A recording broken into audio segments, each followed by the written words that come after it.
మూఢం లేదా మౌఢ్యమి అంటే ఏంటి? మూఢమి రోజులలో శుభకార్యాలు చేయకూడదా? హిందూ సంప్రదాయాల్లో గ్రహాలు, వాటి గమనాలకు అధిక ప్రాధాన్యత ఇస్తారు. గ్రహాల స్థితి సరిగా లేకపోతే శుభకార్యాలు కూడా చేయరు. అలాంటి కాలాన్నే మూఢం లేదా మౌఢ్యం అంటారు. ఈ మూఢాలు రెండు రకాలు. ఒకటి గురు మూఢం, రెండోది శుక్ర మూఢం. మరి ఇది ఎందుకు వస్తుంది? మూఢాలతో సమస్యేంటి? ఈ రోజుల్లో శుభకార్యాలు చేయొద్దని ఎందుకంటారు? ఈ రోజుల్లో ఏ కార్యాలు చేయకూడదు, ఏం చేయొచ్చు?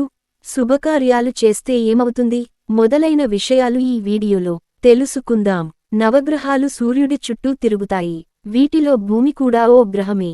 భూమి, సూర్యుడు ఏదైనా ఒక గ్రహానికి ఒకే వరుసలో ఉన్నప్పుడు ఆ గ్రహం భూమ్మీద ఉన్నవారికి కనపడదు. దీన్ని అస్తంగత్వం లేదా మూఢం అంటారు. గ్రహాలకు రాజు సూర్యుడు.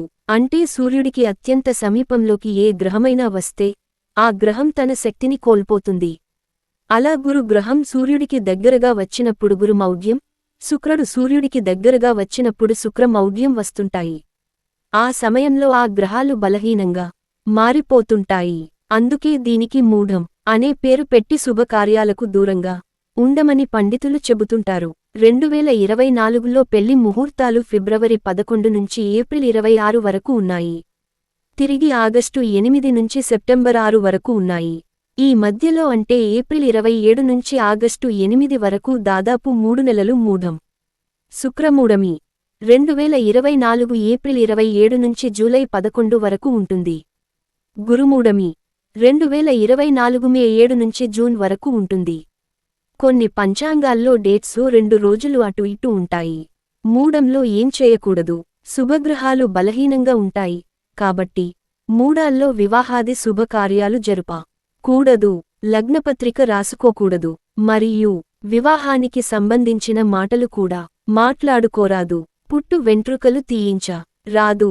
గృహ శంకుస్థాపనలు చేయరాదు. ఇల్లు మారకూడదు. పెళ్లిచూపులు, ఉపనయనం, గృహారంభం, గృహప్రవేశం, యజ్ఞాలు చేయటం, మంత్రానుష్ఠానం, విగ్రహ ప్రతిష్టలు, వ్రతాలు, నూతన వధువు ప్రవేశం, నూతన వాహనము కొనుట, బావులు, బోరింగులు, చెరువులు తవ్వటం, పుట్టువెంట్రుకలకు, వేద విద్యా ఆరంభం, చెవులు కుట్టించుట, నూతన వ్యాపార ఆరంభాలు మొదలగునవి చేయరాదు.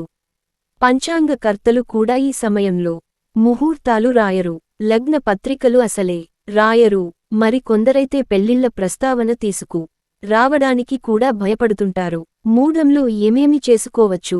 అన్న ప్రాసన చేసుకోవచ్చు, ప్రయాణాలు చేయవచ్చు, ఇంటి రిపేర్లు చేసుకోవచ్చు, భూములు కొనడం, అమ్మడం, అగ్రిమెంట్లు చేసుకోవడం చేయొచ్చు, నూతన ఉద్యోగాల్లో చేరొచ్చు, విదేశాల్లో ఉద్యోగం కోసం వెళ్ళొచ్చు, నూతన వాహనాలు కొనుగోలు చేయడం, నూతన వస్త్రాలు కొనుక్కోవడం వంటివి చేయొచ్చని చెబుతున్నారు.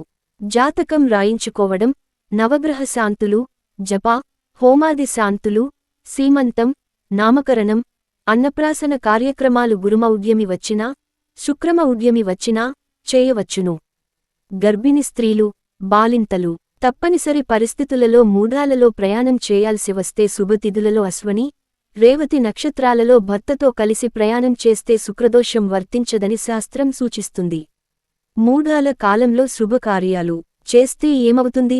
మహర్షులు, జ్యోతిష్య పండితులు, అనుభవస్తులు చెప్పిన దాని ప్రకారం మూఢం సమయంలో ఏదైనా శుభకార్యం చేసినా అశుభం వినాల్సి రావచ్చు. కష్టం కలుగవచ్చు, నష్టం వాటిల్లవచ్చు.